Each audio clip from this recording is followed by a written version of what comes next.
Coming up today on David versus Goliath. These nerves mean that I'm doing something important. So I flipped the script on it. So it literally removed my stage fright. I haven't had stage fright in eternity. In order to be truly loved, you have to be equally hated.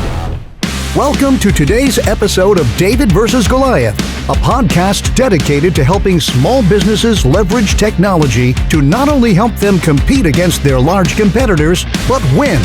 Your host is currently the CEO of Anthem Business Software, a three-time Inc. 500 recipient, and a serial entrepreneur with a passion to help small businesses everywhere find, serve, and keep more customers profitably. Please join me in welcoming your host, Adam DeGraide. Hey everyone, it's Adam DeGraide with another fantastic episode of David versus Goliath. Today I have the privilege of having my brother from the same mother on the show, Neil DeGraide from Dirt Poor Robins. He's going to talk to us today at what it's like about being an independent music artist with no big label, big budgets behind him, and how you can create an audience of your own by finding your space. It's going to be awesome. Today's episode is brought to you by Anthem Software, where you can find, serve, and keep more customers profitably in their all-in-one software marketing consulting platform. Take the 120-second tour today at anthemsoftware.com. You can also visit us online at davidvsgoliathpodcast.com. There you can apply to be on the podcast as well as subscribe to receive email updates on the podcast that is going fantastic. If you're a listener, you can listen on any podcast application. And if you're a viewer or a watcher of the podcast, you can see us on YouTube and now on Spotify. Spotify has actually ingested our video version of the podcast. We're so honored that they did. Thank you, Spotify. So if you're a watcher, YouTube, Spotify, if you're a listener, anywhere else, you can find us. And we are so excited to have Neil DeGraide from Dirt Poor Robins. Neil, welcome to David versus Goliath. Hey, thank you. Thank you so much. This isn't our first time we met, is it? No, it's definitely not our first time we met. And as you guys can tell, the watchers and the listeners, they can clearly see that Neil looks a little bit different than I do as far as the full beard. You're much more distinguished. Some would say you're much smarter than me. No. But one of the things I'm sorry, go ahead. What were you going to say? No, please. I like you're complimenting me. I'm going to let you run for a little while with that. That's what I was just going to say. You might want to do that. It's been far and few between, right? Neil, right. You and I love music our whole lives. We've loved. Absolutely. We grew up playing music. Our moms used to make us practice piano, and Neil and I were pretty slick. We would have this way of we'd practice, and then we'd run over to the clock. We'd put our stairs up. We'd move it forward. Yeah, right. Yeah, and you remember the clock forward. Yeah, yes. And then Dad had to keep buying clocks. He's like, why can't we find a clock that tells time? It was a problem. So the clocks were always wrong in our house, and it's because we didn't want to practice. Yeah. So, but who knew? So my, Mom and Dad always used to say like, hey, you'll thank us someday for this. And, they, thanks Mom. Thanks Dad. No doubt. Music. No doubt about they gave us a gift of music. I always tell people because as you know, I ran a record label in the independent world for a little bit, not as successful as my other software businesses, as you know. But the quickest way to make $1 million in the music business is to spend $10 million in it. And I learned that. Right. Yeah. It's not a terrific industry as far as by the books. So even when you look at like large record labels like Universal Records, only 12, so they'll sign 12 artists and only one of those 12s will turn the profit, and they have to pay for all of the other non-collateralized loans they give out to the other bands. And so very few people are happy in the music industry doing music. It's a very small percentage of people that are killing it out there, and they don't even know why it works sometimes when it does. So it's an iffy business. I mean, with the intelligence people have, most of the time they do themselves a favor to get in a more reliable industry than the music industry. But it's alluring. It's kind of sexy to be a part of music, so people get sucked right in. And clearly, with the mustache, it's very sexy. Thank you. Well, it's funny too, because I guess we give a little background. You just gave a little extra background there with the lessons. I had totally forgotten about the clock we used to abuse. But one of the first things we had as a musical experience was my dad used to bring home records. And I think you've heard me say this before, Adam, but my dad brought home 2 records. You remember the 2 records he brought home? I think so. It was Kiss. Yes. And then it was Queen. That's right. And you get to pick first. And of course, I went with the Kiss because I'm a marketer. You went with Kiss and I went with Queen. Well, I was going to go with Queen either way. So it wasn't even like we had to pick. We were just going to go our directions. And so part of the difference in our, 2 paths in life is that, I think Kiss, the Kiss's motto wasn't that they weren't like every other band trying to be the Beatles. They were trying to be Coca-Cola. Mm. So I think that you like the branding, the marketing around that. For me, I was more wrapped up in the cinematic, theatrical side of music, the emotive side. So that's one of the differences in what we ended up doing. And it's interesting to see what you've done because you've been able to hang on to music as like obviously you haven't put the time into it. I have, but it's still a huge part of your life. Oh, huge. As you can see behind you. Clearly a huge part of my life. And I'm actually looking forward to this weekend. We'll be playing together for the first time in years. That'll be a lot of fun. Yeah, it'll be a blast. And, when you think about David versus Goliath, Neil, you think about the giant music industry, right? Or the entertainment industry in general. Yeah. For what I think is so interesting about your story is that after the independent label thing, we had mild degrees of success. You stayed at it with DPR, which is Dirt Poor Robins. Right. And you have continued to refine that and find a space in a market that gives you hundreds of thousands of fans on a relatively low budget for you to be able to produce and distribute your music, because art is so important to you. The music is so important to you. And, talk to people about what that challenge is like. You don't have the hundreds of millions of dollars of budgets like a Katy Perry would have. Right. Yet your fans, in some ways, are just as dedicated, and in some cases, even more dedicated to the brand. Talk about the music of DPR in the beginning and how it's evolved over time to where you are now. All right. Well, something that was kind of a side hobby for us for a while has turned into, over a million streams a month and with Dirt Poor Robins. And that happened without really a marketing budget or a big budget. So everything was kind of done out of pocket and in my own studio. So when you and I started making music, we were in the recording studio when I was 13 already. And we were actually, it's long enough ago that we were recording and putting things on tape. And but I was hungry to learn everything from the engineers. A hunger to learn is really going to go a long way when it comes to an education. So I would just drive the engineers nuts. I would ask them questions. I would try to organize their effects. And it was a problem, but it was also a good problem I was causing because I was learning at their expense and patience. But we had to adapt a lot. So we started out in 80s hairband stuff and kind of on the edge of metal sometimes, or, if Kansas was around still in the late 80s, that was kind of like our sound.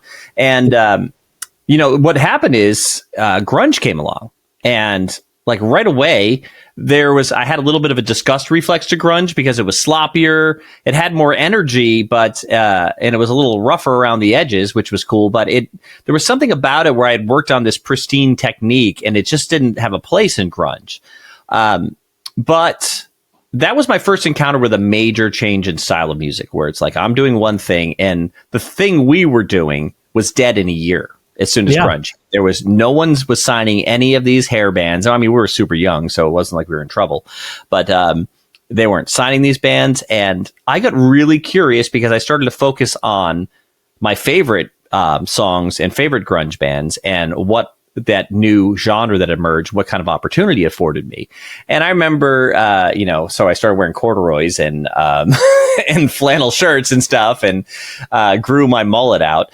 And, people I was doing music with were making fun of me for the adaptation and a lot of times. So it was funny because within a decade going back and those other people that refused to just hung on to that disgust reflex by the new thing, they were still listening to the same stuff.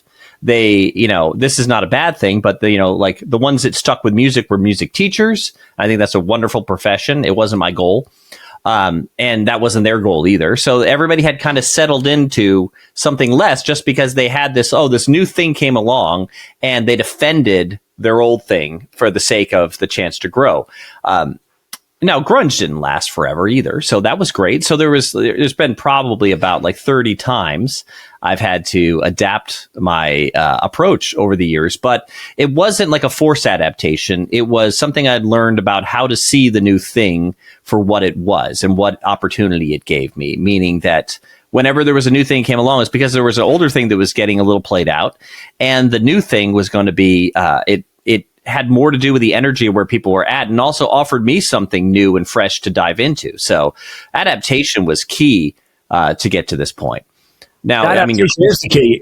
Adaptation is the key to everything, right? I mean, even in small business, if you're doing something and you're banging your head against a wall, and the market's moved on from that, you have to find that space that is yours that people want to be a part of, right? And I was talking a couple of weeks back to Jessica Kendrick. It was last week, actually. And she said that she created her business out of a lifestyle that she wanted to have. She thought it would only be her. What ended up happening is other attorneys wanted that lifestyle because she found a space, created the space. They wanted to join her in that space, and they did join her in that space. So talk a little bit about that, a little bit about DPR and, how you adapted and how you found your space. One of the things that happened in the music industry when I got my first record deal and I was looking at record deals, people were spending from $50,000 to $150,000 making a record. So as a musician, you try to find a producer, maybe an arranger if you had some stuff that was outside of your wheelhouse, like strings or something orchestral. You would have an engineer in the studio who would record, and you'd have a mixing engineer and you have a mastering engineer. You had all these moving parts, and you'd hire people to come in. Well, people are well aware of this, but people started pirating music, very easily with computers, and that really started to hurt the ability for musicians to make money who were dependent on record sales. And simultaneously, streaming started to gain momentum. And so streaming meant that, you were only going to get paid when someone listened to your song, and it's a, very, very small number. So that was tough on the industry. And so a lot of people had to adapt. So in my situation, because I wasn't doing my own music full time, I was working for hire for other people, is that if I was going to work with other artists, it was like, well, now I've got to be the engineer, the mix engineer, the producer, the arranger. I've got to learn all these skill sets. And luckily, I had a classical background. I'd learned orchestration.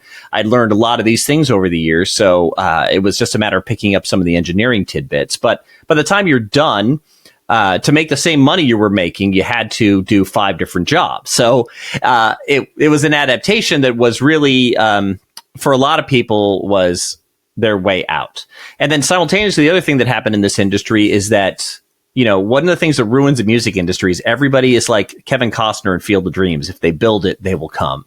And, he's got this baseball field out in the middle of nowhere he's building, and people just happen to show up. And so I think a lot of musicians have that delusion that if they sign a contract, no matter what contract it is or any contract, that if they just undercut other bands by playing everywhere for free, by doing everything just for exposure, that's going to, it's going to pay off for them.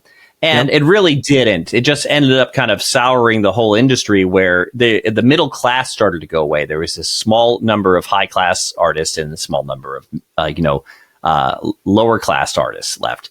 And everybody in every town, every club could fill up just enough people to stay open just by having a band come in and play for free. So people stopped paying. So it's like, well, what do you do? I love music. So I wasn't picking music because I saw a huge career opportunity. I was picking music because, I saw Van Halen when I was 13. You were there at that show. And, yes, I was. Some musical experiences I had where it was just like, it just blows you over. And it's like, I want to be part of this. This is magic. And so, I never wanted to give up on music. And it was one of the few things I could get up and do every day without having to force myself. So I knew that was important. So that led us to where, kind of where we are now. So, in around 2010, we started making independent records on our own, on our free time, in between projects, working on other things. I've done some scoring work. I've worked on podcasts. Yep. So, and then work with other artists, and the artists pay the least. So I tried to spend the least amount of my time doing that. And, but anyway, so what was fun is I unlocked something with our stuff, is that, I started working outcome independent, meaning that I found the reason that I was least creative when I was working for other people is because I would get distracted. So instead of focusing on the emotion and the heart and the thing that I had right in front of me, I was focused more on the audience. And there was a time to focus on the audience, but not in that moment, because what'll happen is if you start running stuff by certain people, and music is so subjective, you'll be running something by two conflicting tastes of two different audiences, and you just get stuck trying to solve something you can't solve. If your music's going to be hard rock, it's got to be hard rock. If you're going to play a guitar solo, it's got to be a guitar solo that someone who loves guitar solos would love, and that someone who hates guitar solos is really going to hate. You have to go for the fact that you can't win everybody over, and you have to be undistracted. So that presented me a problem in the sense that I would lose all my energy as soon as I would go to the marketing side of things. So I had to come up with a plan, considering it was just, me and Kate, my wife, who's the other part of the band, working on this band, and with a limited amount of energy to market. So that's kind of how we got to where we are now. So we were making records and things were climbing. Our audience, once we went full time with it, we were able to go full time with this band. 4 years ago, our audience has doubled every year.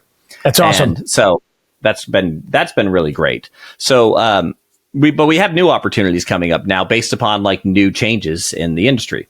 Yeah, we're gonna talk about those in a little bit.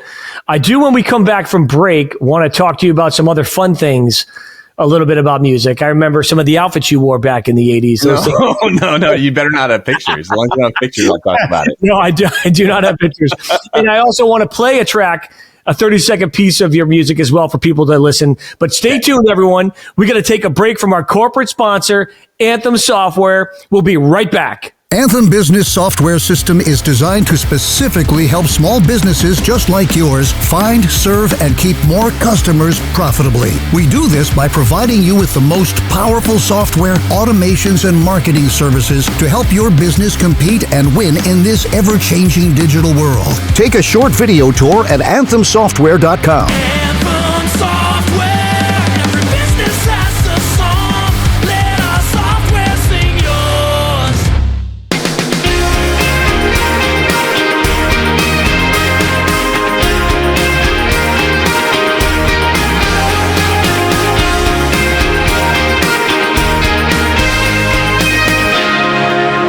And we're back with Neil DeGraide from Dirt Poor Robins.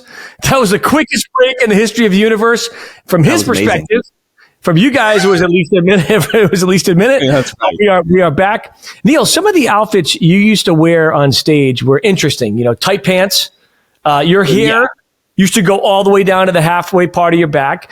You used to do guitar solos over your head. I remember those days. You used to climb on chairs, and you never broke a guitar like the Who or anything like that. Not on purpose, but I did break guitars. I'm sure you have. Yes. You've also dressed up like the cast of Mary Poppins. Yeah. Okay. We gotta reel this in a little bit here. This is true. These are true things. One of the things about genre. So this is helpful for anybody. I know we're talking about music, and you're like, I think that clever self-starting people are going to figure out how what we're talking about relates to what they're doing. So, of course. Music has genres, right? Genres have key markers that allow us to identify those things. Like, you might never think about, like, why can you tell the difference between country and rock and easy listening and classical? Why do you know what type of music it is right away? And you also have a picture of what the people would look like performing that. So with the genres of music, it always, like, let's just look at the 20th century. There was new technology involved. There was a new zeitgeist, meaning there was like a way, like a new thing, opportunity that was emerging socially, and there would be new venues. So that's, so technology, for example, like jazz, like suddenly you could adapt new singing styles because you could amplify your voice, right? And that things that would have never been used in the past, someone like Bing Crosby, who's got that kind of crooner smooth voice, who wouldn't have carried. Suddenly the microphones allow this genre and these new styles to develop with the technology. So you have technological advances, you have You have like venues. So like jazz was born out of the speakeasies and bars and things like that. Like gospel music was born in churches, and the Beatles turned your headphones into a venue, and arena rock with Led Zeppelin and hip hop turned your car into a venue. And so it's like there's always like a new place, like disco and the nightclubs, and there's always like a new way to behave and a new place to have that genre exist in. And then finally, there's like how people dress and act. Like you were talking about all those different things. So dressing and acting, when you think of the hippies, you have a specific look that comes to mind. You think of people that listened to or went to a sock hop in the 50s, you have a look. You think of, Metallica fan in the mid 80s, you have a look that comes to your mind. And so that's something about like this intuitive way people like to brand and identify with things, that they will start to imitate the things that they love and are giving their attention to. And so that's an important thing to think about, because part of your brand and your genre as an artist, or I could think in anything, is a list of things you are and things you aren't. Like there's things that we never do to create our sound. We don't generally get bluesy in Dirt Poor Robins. We don't generally get jazzy, although we will throw in some ragtime. So we draw more from cinematic sounds and cinematic scopes. We draw more from that sort of like Queen style glam rock, those type of things. But we'll never go other ways. We'll never be a straight pop band. And so for people that are fan of concept records like Pink Floyd and Radiohead's OK Computer and, records like that, or for you, Adam, Operation Mindcrime by Queensryche. Oh, Operation Mindcrime by Queensryche. One of the best concept albums of all time, as you can tell. Remember, guys, I'm the Kiss guy, although I really not a big fan of Kiss, truth be told. But back then, not anymore. No, you were then. You used to wear the makeup. I used to wear the makeup and everything, yeah. You had the lunchbox. That's right, I did. But at the end of the day, Neil's music is not like that. Actually, Neil, let's play a quick clip of some DPR. I'm going to show two different clips right now for the audience. Number one, it's going to be 30 seconds of vocals, and then 30 seconds of a lead that I love, or maybe even a little bit more of the lead that I love. And then we'll come back after that. Stay tuned.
That was awesome. The song that you listened to there was All There Is. And then the solo came from It Tore Your Heart Out. Neil, this is fantastic music. And I got to tell you, I'm jealous because, as you know, I play guitar, and people on that watch the podcast know this. I can't hold a candlestick to the way you play guitar. And yet I've never been jealous. It's weird. Like I've been envious, I guess is the word, because I would love to be able to do it. But I've never been jealous. You're just so talented and so gifted and an amazing songwriter. And man, can Katie sing as well. One of my favorite DPR tracks, by the way, is one that you sing. And it's called Solemn Dream, which I'm not going to play right now. That's one of my favorite Dirt Poor Robin songs. And you sing on it. And every once in a while in the shower, Neil, and I sing along with it, I almost sound like you. But it's not related. Yeah, so I mean, we had a different set of priorities. Like you were really interested in creating the whole thing with music, like the band, the management side. Like you just had that management spirit from the very beginning. I mean, easily, if I look back multiple generations of our family, you're our most successful entrepreneur, on both sides for quite a few generations back. It's so you're the anomaly, which is weird. Like your skill set is the freakish one in the family. It's funny. I've never thought of it that way, but you're probably right because I'm just like everybody else mostly, and you're the freak. Yeah. I like you for that. What? I'll take it. Neil's artwork, by the way, visually is fantastic as well, too. I can draw a stick figure, and I draw a little house with a little sunshine, coming down off the side, and my kids think I'm the greatest artist of all time until I show them something that you've done or their mother's done or Katie, your wife, has done. That's funny. Well, it's come in handy too, because like I've been used on a number of people's projects, or people have brought me in, like our friend Sean Wolfington has done this, and to bridge the gap between the suits and the artist. Because a lot of times artists don't understand the other side of things. Now, I'm not interested in doing the marketing, business, analytics side of it, but I understand the necessity of it. And most of that we outsource as a band. I outsource it to my fan base to do these type of things, to tell me what's resonating with them and what, and what they want more of, and let them and give them the tools to share it. In the meanwhile, so you were talking about the visual arts, but that's led us to. I brought another clip here for you because we had COVID last year and Hollywood's had major problems. So Hollywood is right now going through something like I just described with the music industry, where the the proliferation of the technology. I mean, most of the software people use, you can get in your homes. That there are clever people with 4K, 8K cameras that are just doing some outstandingly beautiful stuff. You have this development and more access for people with the technology. But Hollywood, unlike most industries, is the last to give up the high budget items, meaning, when they're spending $150 million making a film, we're starting to see companies like Marvel start to tank on their movies that were reliable brands. And it's going to be very difficult for Hollywood in the future, hiring these big name actors, hiring these huge budget effects houses, and to keep going and delivering to this massive desire for content people have everywhere. Totally. Every streaming service needs content, and Hollywood they take years to put a movie out, and it costs hundreds of millions of dollars. It's a huge risk, and everything over the years has gotten cheaper. Music has gotten cheaper. Everything else around it has gotten cheaper. Even the TV you watch it on. I mean, I've got an 80-inch TV in my bedroom, and like that would have been totally unaffordable to us, a few years earlier, and the prices just keep coming down on things. So Hollywood hasn't made the adjustment. So as we do these concept records, I had this idea. I was like, maybe if I give myself the right constraints, there's a way to crack in to what they're missing. Like someone can come in, run lighter and faster and work quicker and do something that maybe it doesn't have that same Hollywood gloss to it, but it has a certain level of charm. It could have a certain, but it could be just as emotionally captivating. And so we decided to do our latest record, which we're releasing episodically as a silent film to go along with it. Silent film. So just for the listeners and the watchers to understand, silent film. When was the last silent film of any regard made? It was called The Artist. Have you seen that? It was beautiful. I haven't. When was that? How long ago was that? I don't know if it won an Oscar. It was definitely nominated. It was within the last decade, I think. Really great movie. It had it was about I don't need to tell people what it's about. Anyway, that was made. But so people have a bad idea of silent films generally, because you might stumble across one and you're watching these old silent films, and it's, I use the analogy, I said, it's the same as like watching your kids. Like your kids are like, hey, we're going to do a puppet show for you. And like they start the puppet show and it just keeps going and going, and you're wondering when it's going to end, and it has no clear plot line. So we don't have the attention span for what silent films were. And also they were performed with live musicians back then. So it was like going to see a live band with a movie, which was awesome. Yeah, that actually does sound pretty cool. Well, so I think that people could transfer some stuff. I can kind of explain why the idea I had. Before you do that, let's actually, I'm going to show a clip right now, about a minute and a half or so, of a trailer or a little piece of the actual episode. For my listeners, you're just going to hear a lot of sound because you're not going to hear anything. It's a silent film. You're going to hear the music. It's music, though. It's a great piece of music, but if you want to see visually what's there, you can watch it on YouTube or Spotify. Hang on. Here's the actual clip. Enjoy it. We'll be right back.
And there you go, folks.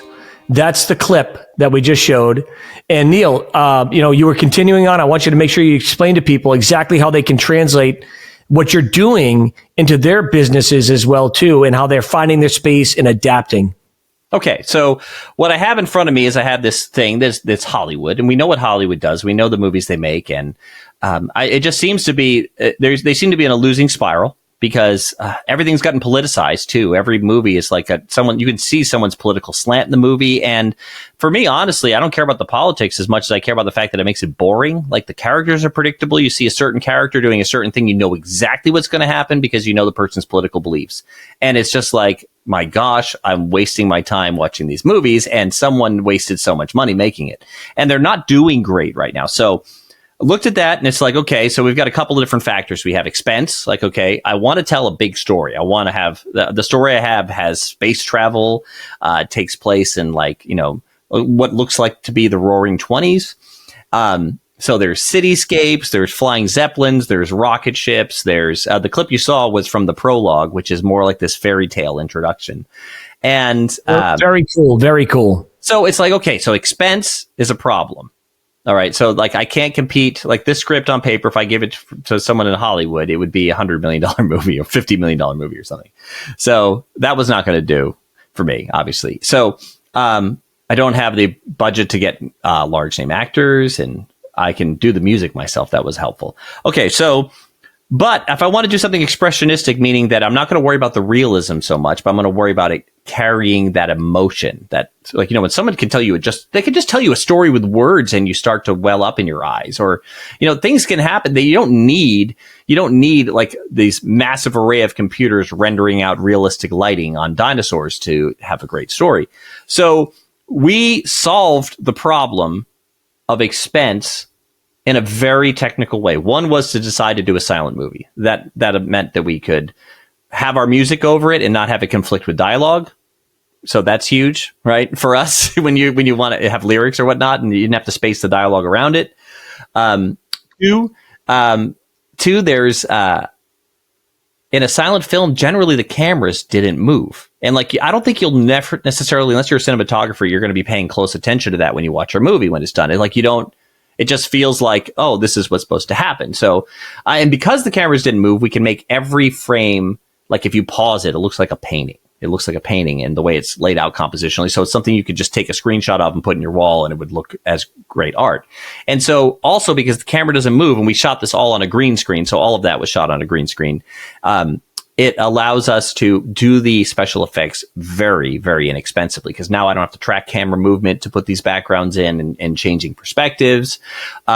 So, and also color, like that was another way, like kind of lowering a bar again. Like now that actually saved money on costuming, because things don't actually have to be the right color. They just have to not be green so they don't disappear in the background. So that's a good point.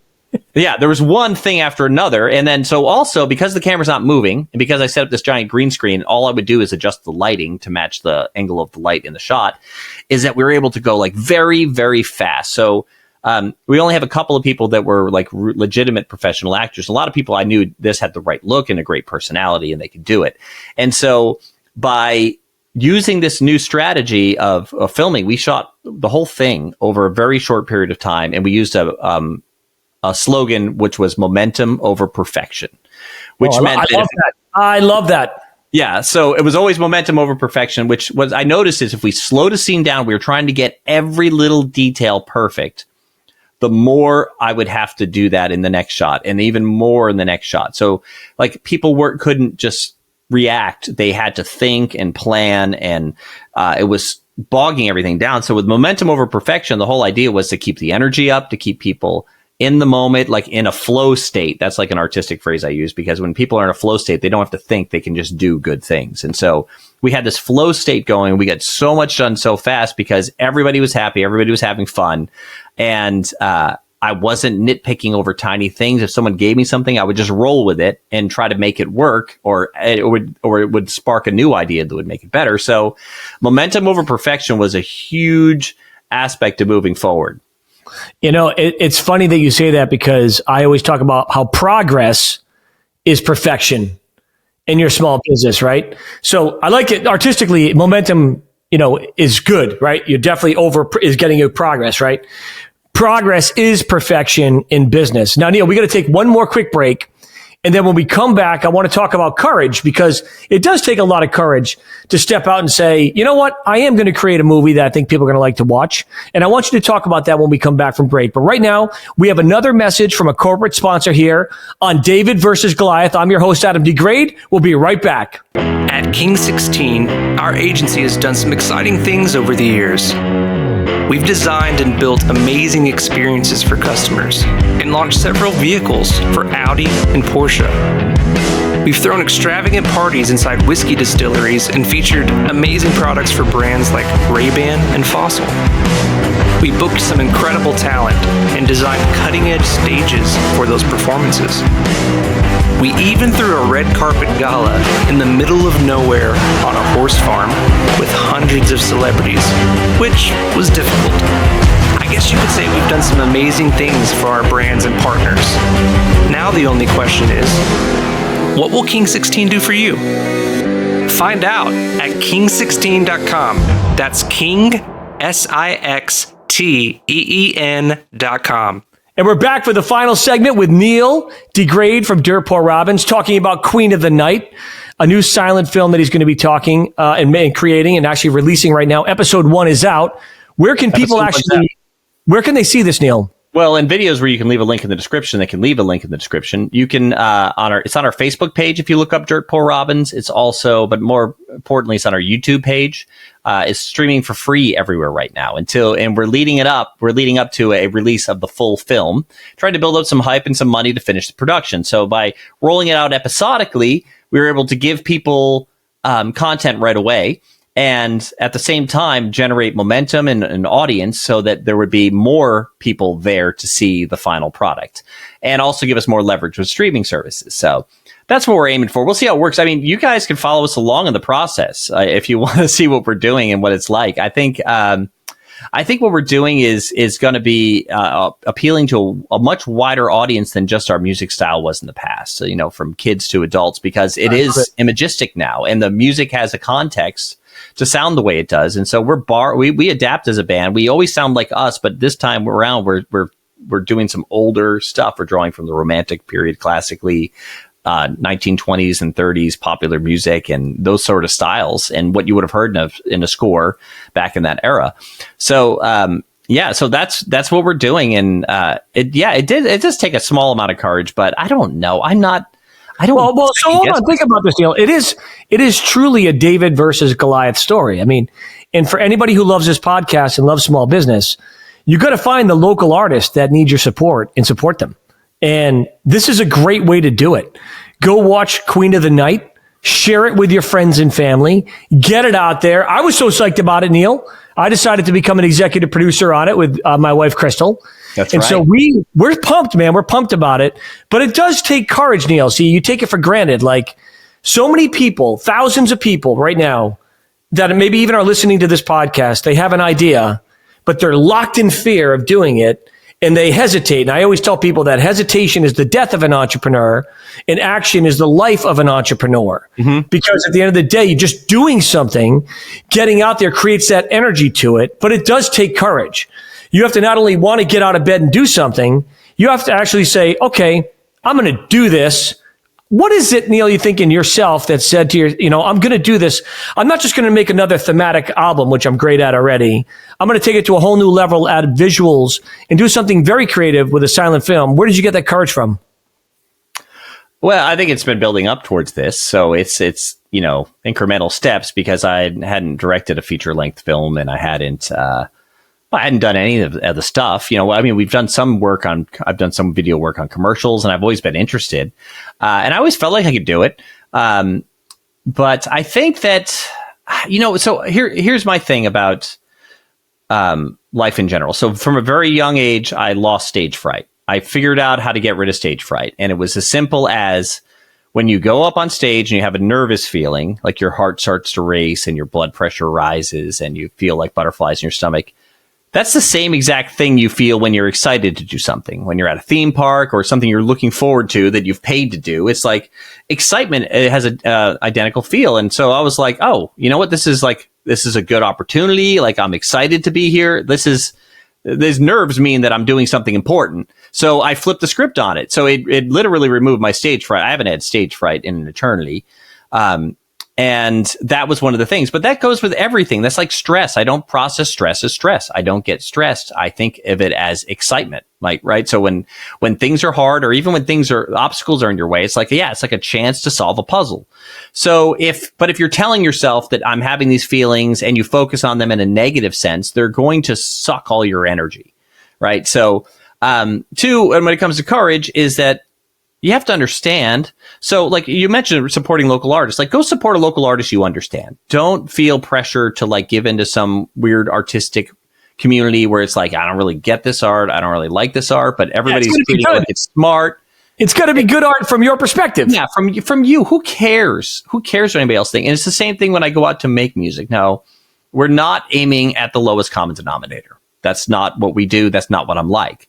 I have no problem with people that do that.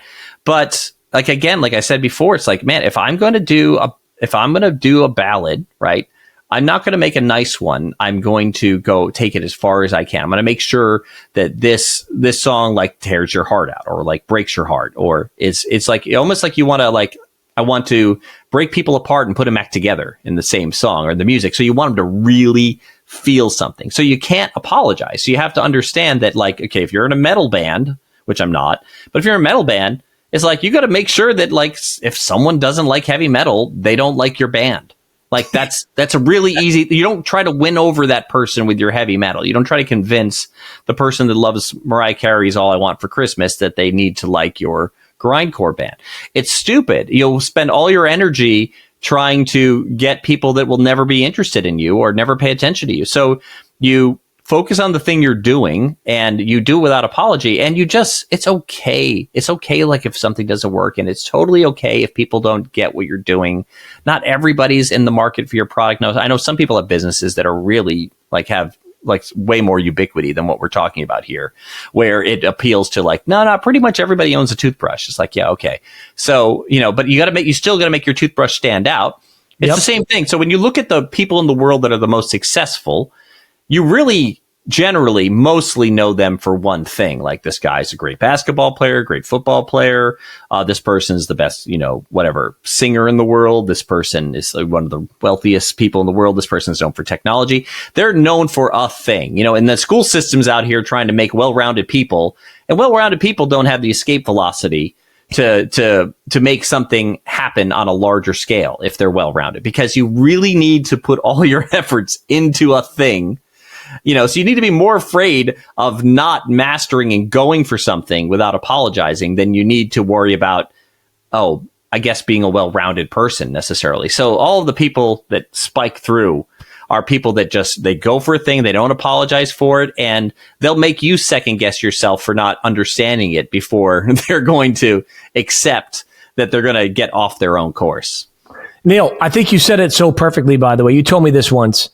In order to be truly loved, you have to be equally hated. Right, and I think that is so true, guys, by the way. So in your business right now, and we're going to wrap up, Neil. We hope to have you back in the future on the DVG. We got to wrap up right now. It's been amazing hanging out with my brother from the same mother, Neil DeGraide. It's been awesome. And for the listeners and watchers, guys, think about it. Your business will appeal to a lot of people, but it won't appeal to everyone. And that's okay. Find your space.